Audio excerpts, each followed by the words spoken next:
یوګا ورزش باره کې لنډ معلومات.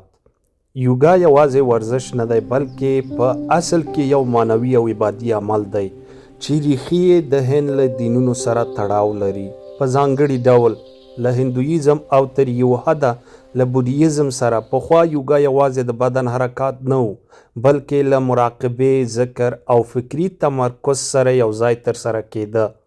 خو نن سبا هغه یوګا چې په ورزشي ځایونو کې کیږي زیاتره د ورزش د بدن د نرمښت او ذهني آرامتیا لپاره کارول کیږي او مذهبي بڼه نه لري.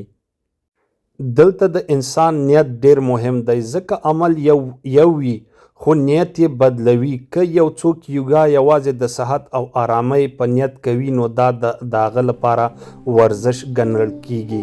خو که څوک دا د مذهبي یا روحاني عقیدې په نیت سره ترسره کوي نو بیا هغه عمل عبادي بڼه خپلوي.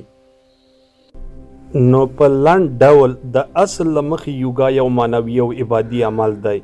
د نن له نظره ډیری وخت د ورزش په توګه کارول کیږي. نیت د عمل ارزښت ټاکي. هر انسان د خپل نیت مسؤل دی. د همدې توپیر له امله د خلکو ترمنځ اختلافات پیدا کیږي. دې مورد کې ستاسو نظریات څه دي؟ خپل نظریات را سره کومنټ کې شریک کړئ.